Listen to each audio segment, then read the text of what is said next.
He's not someone that is new to this.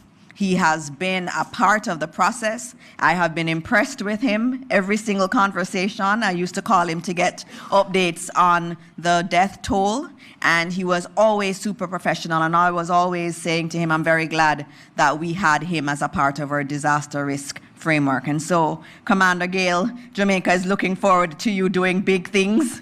I will soon stop talking so that you will take over all these press briefings eventually and report to Jamaica. And that's the plan, is that he will have command of everything. And so most of the updates will be coming from him as he takes up his role. Commander Gale? It is an honor this morning to address you in my new capacity as the Director General of the ODPEM.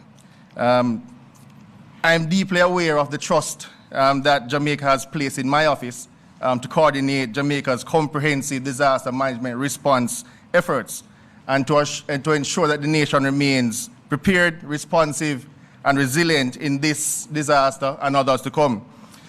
The passage of Hurricane Melissa has left significant damage across the parishes of Trelawney, St. James, Hanover, Westmoreland, and St. Elizabeth. The ODPEM has been coordinating a multinational, multi-agency response through the National Emergency Operations Center, which remains fully activated in the offices of the ODPEM. Local agencies, local ministries, the Jamaica Defense Force, Jamaica Constabulary Force, Jamaica Fire Brigade, National Works Agency, Jamaica Public Service or telecoms providers, other NGOs have all been inside the NEOC working for Jamaicans. This collaborative effort under our framework brings together these agencies to provide a comprehensive and effective response to this disaster. It also emphasizes the matter of collaboration and asset sharing to maximize the effects. I know today Jamaica has many questions, so it is my intent to take them squarely on the head today and address the pressing ones now. First and most importantly, we mourn those we've lost. The official number of confirmed fatalities pertinent to Hurricane Melissa now stands at 32. Our hearts are with the families and communities grieving those lost, and we are providing necessary support to them during this difficult time. Our initial damage assessment indicates that over some 120,000 buildings in Western Jamaica have lost their roofs. This directly impacts some 90,000 families.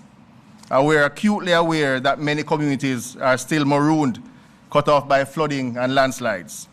I can report that through the efforts of the Jamaica Defense Force, the National Works Agency, the Jamaica Fire Brigade, and others, we successfully re-established access to many of these communities.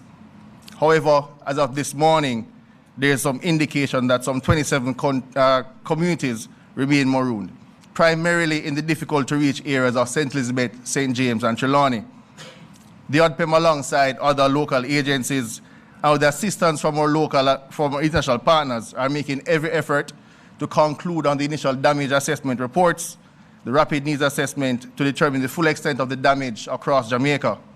This will help the government to understand the needs as we prepare to transition to a recovery phase. A number of shelters have been closed as persons are returning to their communities, whilst the data from some shelters is limited due to communication challenges. However, as of 10 p.m. last evening, a total of 184 shelters remain open. Some 2,487 persons have been displaced into these shelters, primarily from the St. Elizabeth, Westmoreland, and Hanover areas.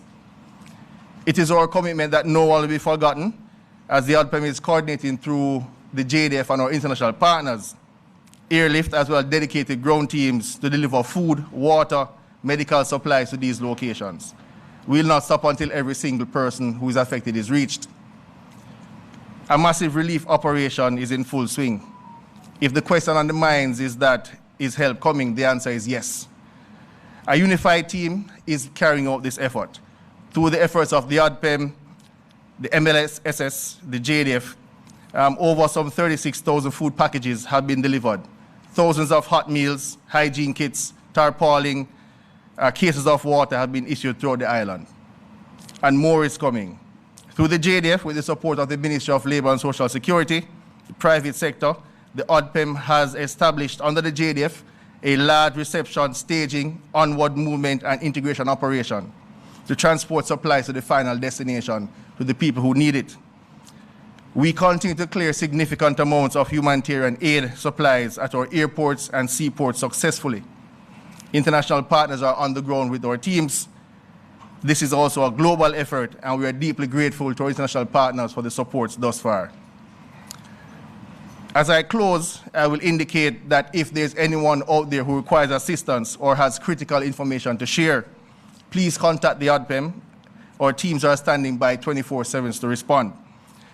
The ODPEM's National Emergency Operations Center, contact number 876-906-7668, 876-967-1105. Also toll-free access, 888-225-5637. You can also email the ODPEM at neoc@odpem.org.jm. You can also follow us on all our social media pages. In closing, I want to reiterate that the ODPEM is running a 24-hour operation. Every agency of government is in lockstep. The private sector and our international partners are by our side. We are making progress every day in restoring power, telecommunications, water, clearing roads, and delivering aid. As the Director General, my message to you is this: we understand that these have been some challenging times, and we acknowledge the challenges faced. Please know that the ODPEM's response is one that is committed, coordinated, and determined. We are fully engaged in a comprehensive multi-agency effort across the island to provide effective relief and restore services whilst prioritizing the country's needs. We will persist until every Jamaican is met. Thank you, and may God bless Jamaica.